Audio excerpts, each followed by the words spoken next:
माननीय सदस्य श्री असादुद्दीन ओवैसी जी। मोहतरमा चेयरमैन साहिबा, मैं शुरुआत में अपनी तरफ से ताज़ियत पेश करना चाहूँगा उन 26 लोगों को जिनका नाम पूछकर और मुसलमान नहीं होने के नाते पर उनको गोली मारकर कत्ल कर दिया गया। मैं ताज़ियत पेश करना चाहूँगा मौलाना इकबाल को, जो पूंछ के मदरसुल ज़ियाउल उलूम के मुदर्रिस थे, उस 5 साला लड़की मरियम को जिसको पाकिस्तान की शेलिंग में उसका पेट फट गया। मैं ताज़ियत पेश करना चाहूँगा मैडम ज़ैन अली और उर्वा फातिमा, इन दो जुड़वा भाई बहनों को जिनकी उम्र 14 साल थी, लांस नायक दिनेश कुमार को, बीएसएफ के सब इंस्पेक्टर मोहम्मद इम्तियाज़ को। मैं शुक्रिया अदा करना चाहूँगा कश्मीर की आवाम का कि उन्होंने पहलगाम के वाक़े के बाद मस्जिदों से ऐलान किया मज़म्मत का, बग़ैर किसी के बोलने पर रोड पर निकलकर उन्होंने पाकिस्तान से आए हुए दहशतगर्दों की मज़म्मत की। मैं मुबारकबाद देता हूँ हमारी मुसल्लह अफ़वाज को कि उन्होंने एक अजीम कुर्बानी पेश की और बहादुरी के साथ ऑपरेशन सिंदूर में भारत को कामयाबी दिलाई। मैं मुसल्लह अफ़वाज ने पहले 9 दहशतगर्द ठिकानों पर उनको निशाना बनाया और सबसे मेरी नज़र में जो दहशतगर्दी के दिल पर हमला हुआ वो भावलपुर का था और 6 एयरफील्ड, 3 हैंगर और 2 रनवेज को हमने तबाह किया। बाद में ऑपरेशन सिंदूर की कामयाबी की एक अहम वजह यह थी मैडम कि मुल्क में इत्तेहाद और इत्तेफाक पैदा हो गया था, एक यूफोरिया पैदा हो गया था, मगर अफसोस कि हुकूमत ने उसका फ़ायदा नहीं उठाया। मैं आज भी कह रहा हूँ, जिम्मेदारी के साथ कह रहा हूँ कि पाकिस्तानी फ़ौज, पाकिस्तान की ISI, पाकिस्तान का डीप स्टेट, उनका हयाती मकसद ये है कि हमेशा भारत को कमज़ोर किया जाए और अगर हमको इन ताकतों को कमज़ोर करना है तो देश में इत्तेहाद और इत्तेफाक को बरकरार रखना पड़ेगा। अगर हम बुलडोज़र के ज़रिए या फिर लिसानी जबर के ज़रिए या मजहबी फ़िरक़ा परस्ती के ज़रिए अक़लियतों को निशाना बनाएंगे तो हम खुदा ना खास्ता उन पड़ोसी मुल्क के दहशतगर्द तंजीमों को कहीं कामयाब ना हो जाए। मैडम, मैं आपके सामने ये भी कहना चाहूँगा कि इत्तेहाद और इत्तेफाक इस मुल्क में जब मजबूत होगा तो हमको बैनुल-अक़वामी सतह पर दिखाने की ज़रूरत नहीं पड़ेगी। मैं आपकी तरफ से हुकूमत से चंद सवालात करना चाहूँगा कि वज़ीर आज़म ने कहा कि खून और पानी एक साथ नहीं बह सकते, आतंकवाद और बातचीत एक साथ नहीं हो सकती। तो मेरा सवाल आपके ज़रिए से वज़ीर आज़म और हुकूमत से ये है, फिर जिन इंसानों को बैसारा की वादी में मारा गया था, क्या आपका ज़मीर इस बात की इजाज़त देता है कि आप ट्रेड बंद कर दिए, पाकिस्तान का एयरक्राफ्ट हमारे एयर स्पेस में नहीं आ सकता, उनकी कश्ती हमारे पानी में नहीं आ सकती, ट्रेड खत्म हो चुका है डायरेक्ट इनडायरेक्टेड, आपका ज़मीर जिंदा क्यों नहीं है? किस सूरत से आप पाकिस्तान से क्रिकेट मैच खेलेंगे जब हम पानी नहीं दे रहे हैं? 80% पानी पाकिस्तान का हम रोक रहे हैं, ये कहकर के पानी और खून नहीं बहेगा, आप क्रिकेट मैच खेलेंगे? मैडम, मेरा ज़मीर तो गवारा नहीं करता कि मैं उस मैच को देखूंगा। क्या इस हुकूमत में इतनी हिम्मत है कि उन 25 मरने वालों को फोन करके कहे कि देखो हमने ऑपरेशन सिंदूर में बदला ले लिया, अब तुम पाकिस्तान का मैच देखो?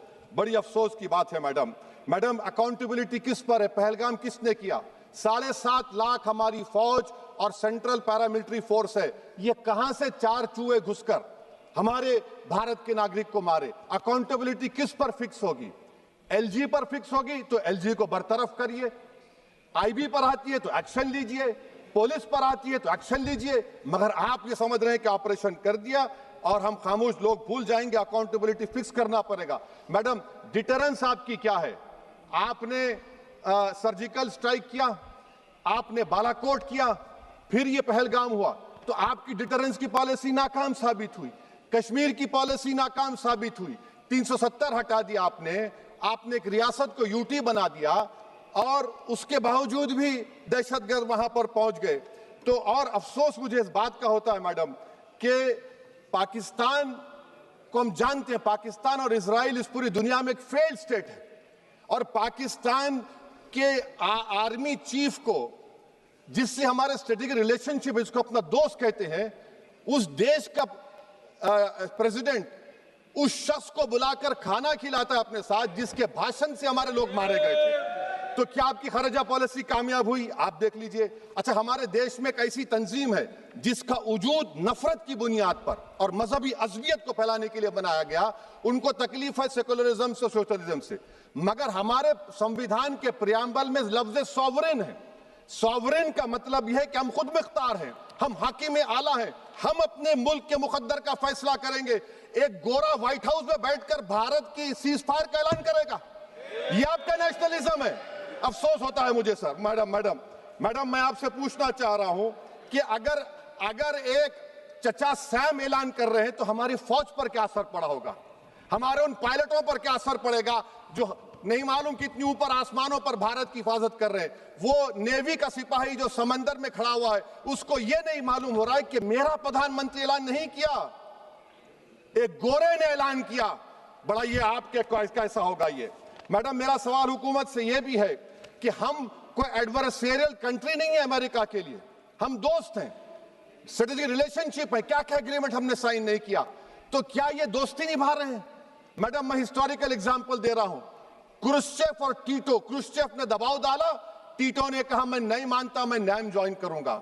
मैडम फ्रांस और यूएसए, डिगोल को जब यूएसए ने दबाव डाला तो डिगोल ने कहा कि तुम दोस्त हो मगर हमारी खारिजा पॉलिसी आजाद ना है। मैडम वहीं पर आप देखिए गुजराल साहब, जिसको कहते सबसे कमजोर थे, वजीर आजम थे, उन्होंने बहादुरी का मजारा किया, रिफूलिंग करने नहीं दिया। वियतनाम 20 साल यूएसए से लड़ा मगर झुका नहीं, और हम उनको बोल भी नहीं पा रहे, उनको बोल भी नहीं पा रहे। हम तो कोई दुश्मन मुल्क तो नहीं है अमेरिका के, ये आपको समझने की जरूरत है। और मैडम यहां पर वजीर खारजा ने कहा वो चीन गए, डिप्टी चीफ ऑफ स्टाफ ने कहा कि चीन के इक्विपमेंट एक लाइव लैब था हमारे उनके लिए। क्या आपने कहा चीन को कि तुमने क्यों दिया पाकिस्तान को हथियार? आप नहीं कहे। और मैडम आप जानते हैं कि रक्षा मंत्री ने कहा कि स्विफ्ट एंड प्रोपोर्शनेट। तो फिर जो इंडोनेशिया मिलिट्री अटैचे ने कहा कि हमको कहा गया मत मारो, हम सेल्फ डिफेंस में भी नहीं मार सकते थे पाकिस्तान को। और अगर आप ट्रंप के बयान को गलत कह रहे हैं कि 5 एयरक्राफ्ट नहीं गिरे, मैं यकीन करता हूं आपकी बात का। आप हमारे पायलट्स को कमेंट करिए ना, हमारे पायलट्स को कमेंट करिए कि हम अपने पायलट्स की तारीफ करते हैं, आप वो भी नहीं करना चाहते। मैं हुकूमत से जानना चाहता हूं मैडम कि क्या फ्रांस ने हमको सोर्स कोड नहीं दिया जिसकी वजह से हमारे एयरक्राफ्ट को क्या नुकसान हुआ? अब मुस्तकबिल में आप हथियार खरीदेंगे तो क्या आप सोर्स कोड हासिल करेंगे? और मैडम मैं आपको बताना चाह रहा हूं, मेरे सवाल का जवाब हुकूमत दे। हमारे पास सैंक्शन जो स्क्वाड्रन है 42 है, 60 साल के बाद सिर्फ 29 काम कर रहे हैं। पाकिस्तान के पास 25 हैं, चीन के पास 50 से ज्यादा हैं। 11 साल से आप सरकार में हैं, सबमरीन नहीं है, थर्ड एयरक्राफ्ट कैरियर कहां पर है आप बताइए। और मैडम FATF में लाना पड़ेगा आपको। अगर आप विश्व गुरु हैं तो हम आपको चैलेंज कर रहे हैं, आप G7 के कंट्रीज को, GCC को और चचा सैम को राजी कराइए कि पाकिस्तान को, मैडम खत्म कर रहा हूं, FATF में दोबारा लाया जाए। मैडम ऑल पार्टी मीटिंग हुई, देखिए कितना कॉन्ट्रडिक्शन है केंद्र सरकार में और स्टेट सरकार में। ऑल पार्टी मीटिंग में मैं था, केंद्र सरकार ने कहा कि नहीं, बैसारन मिडोस पर तो कोई जा ही नहीं सकता, जून से पहले इजाजत लेना पड़ेगा। बाद में हमको मालूम हुआ कि साल भर खुला रहता मिडोस सिवाय बारिश और स्नो के।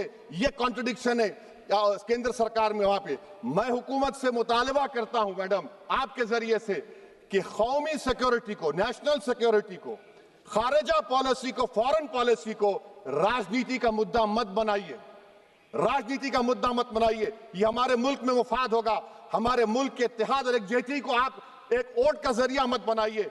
और मैं एक आखिरी बात पूछ रहा हूं मैडम, क्या चीन ने हमसे कहा था कि सीज फायर कर लो?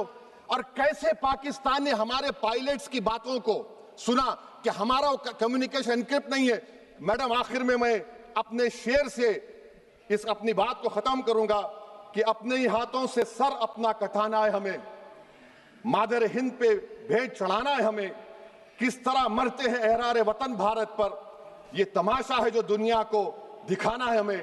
ये मैं भारत की उस बहादुर फौज के नाम पे करता हूं, मुसल्ह फौज के नाम पे करता हूं। ये शेर कहने वाला कोई बीजेपी का नहीं था, ये शेर कहने वाले का नाम शेर था, शहीद अशफाकुल्लाह। मैं फिर से हुकूमत से कह रहा हूं पाकिस्तान टेररिज्म करेगा। आप तैयार हो जाइए। आप चीन से मोहब्बत, कितना इम्बैलेंस हुआ ट्रेड का, कितना इम्बैलेंस हो रहा है चीन से। अच्छा, जब गलवान हुआ उस वक्त भी ट्रंप ने कहा था कि मैं बात करूंगा, हमने कहा नहीं बात करेंगे, जरूरत नहीं है। आज ट्रंप हमारे से पहले बोलता है। इज्जत नफ्स भी कोई चीज होती है। इख्तिदार में कोई यहां रहेगा, कोई वहां रहेगा, मगर इख्तिदार में इकबाल होना चाहिए। बदबख्ती की बात यह है कि आपने इकबाल को खो दिया। बहुत बहुत शुक्रिया। माननीय सदस्य श्री के फ्रांसिस जॉर्ज जी।